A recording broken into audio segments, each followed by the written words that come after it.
ఇప్పటికి కూడా చాలామంది రాజకీయ ప్రముఖులు చెప్తుంటారు, నేను మిషనరీ స్కూల్లో అంటే అమ్మగారుల అయ్యగారుల స్కూల్లోనే చదువుకున్నాను. చిరంజీవి గారు కూడా చెప్పాడు, ఇంకెవరు కొంతమంది చెప్పారు, చాలామంది రాజకీయ నాయకులు కూడా చెప్పారు, నేను విన్నాను. చాలామంది రాజకీయ నాయకులు చాలామంది కూడా మిషనరీ స్కూల్లోనే చదువుకున్నారు. అంటే వాళ్ళు ఏం చేశారు? పడిపోయిన మనల్ని నిలబెట్టారు. హల్లెలూయా. చీకటిలో ఉన్న మనకి వెలుగునిచ్చారు. ఇచ్చారా లేదా? దేవుడు చేయమన్న మాట అండి ఇది. దేవుడు చేయమన్న పని ఇది. ఎద్దును గాడిదనే పట్టించుకోమన్న దేవుడు మనిషిని ప్రేమించవద్దంటాడా?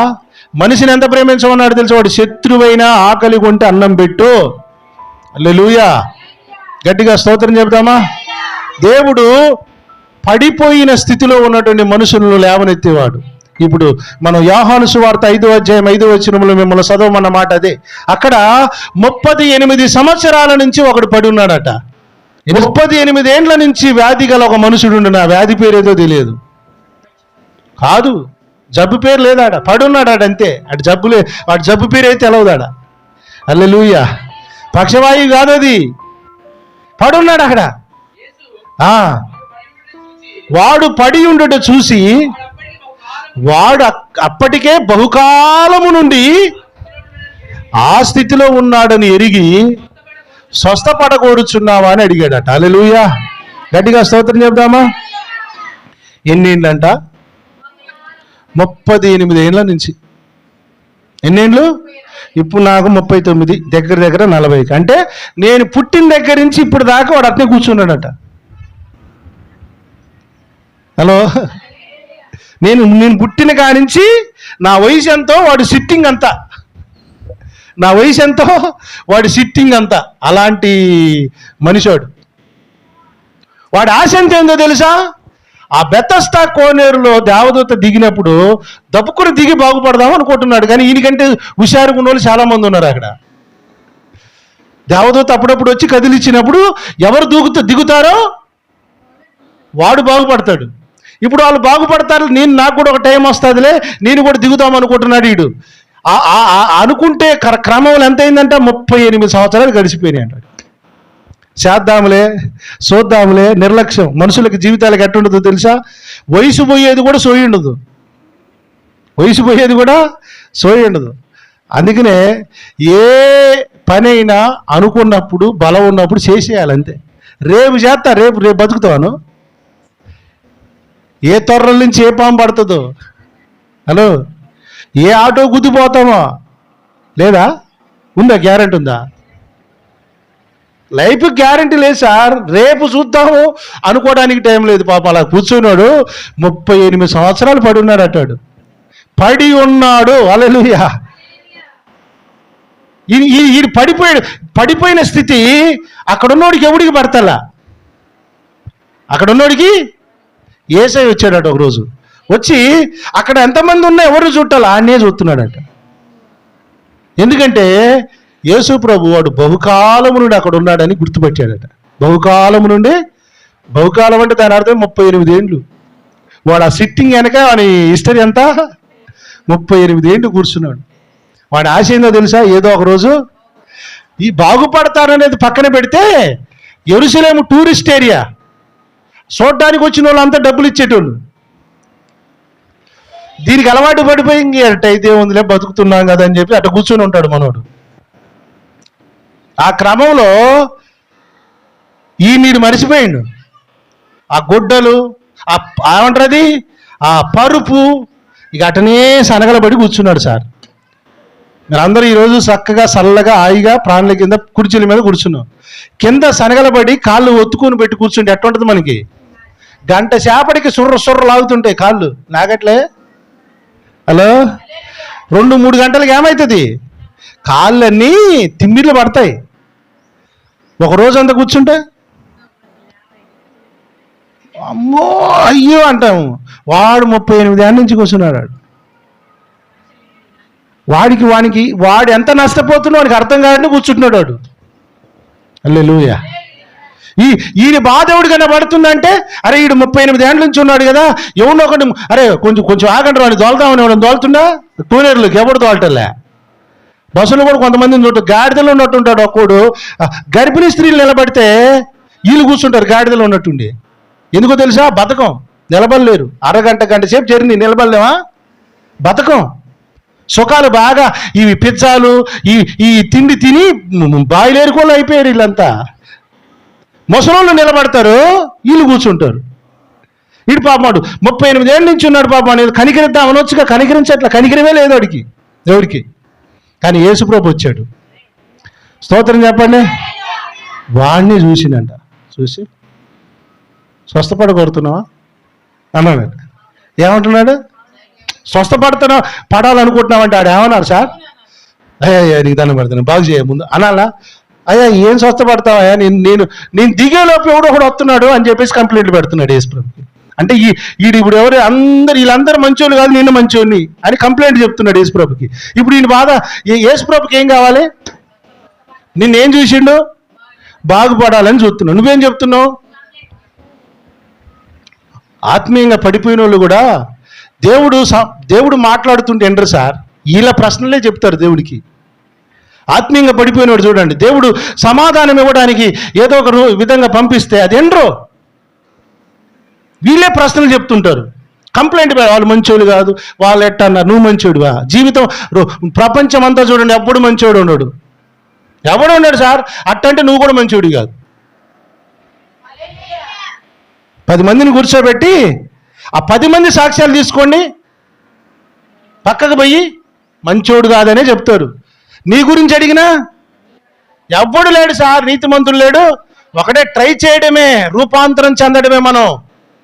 కానీ ఇట మనుషుల మీద కంప్లైంట్లు పెట్టే జీవితాలు మనకు ఉండకూడదు. హల్లెలూయా. కంప్లైంట్ అసలు చేయకూడదు. ఇప్పుడు నీకు సమస్య కావాలా, సొల్యూషన్ కావాలా?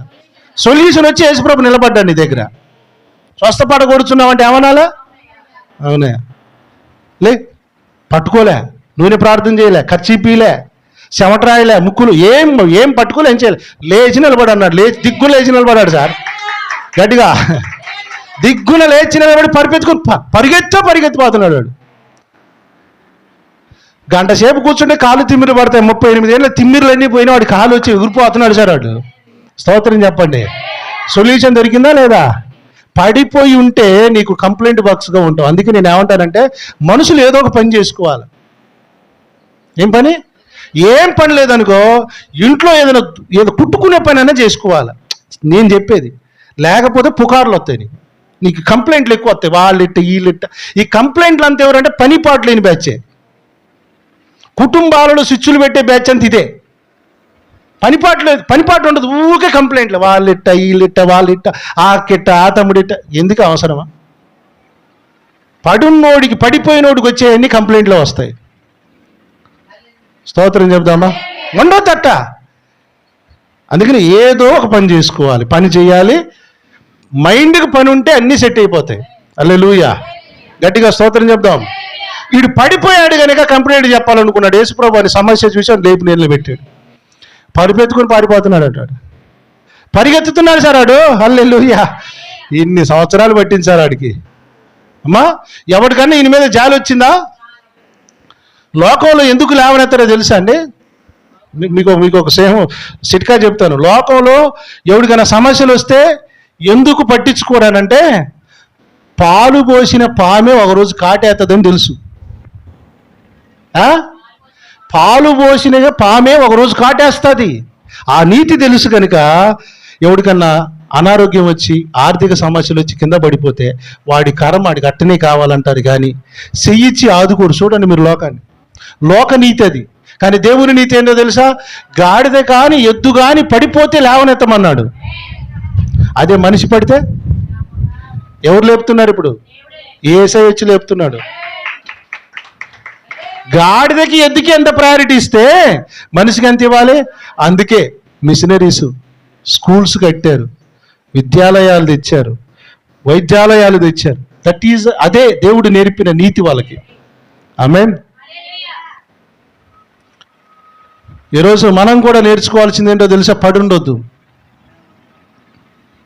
పడిపోయిన స్థితిలో కంప్లైంట్ బాక్సులుగా తయారు కావద్దు. మనం పరిపెత్తి లేచి ఏం చేస్తున్నాడు అంటాడు? హల్లెలూయా. కొన్ని సంవత్సరాల క్రితం, ఈ మధ్యన నేను ఎక్కడో న్యూస్లో చూశాను.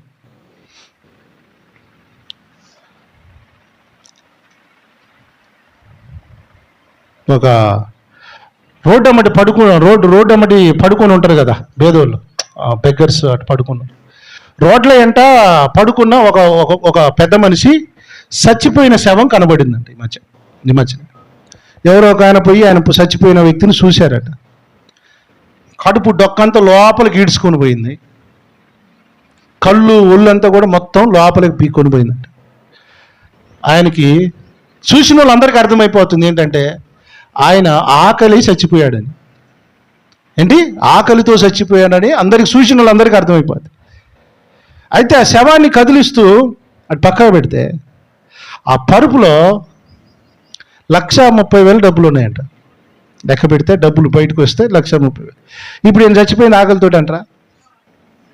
మీరే చెప్పండి. డబ్బు లేక చచ్చిపోయిందా?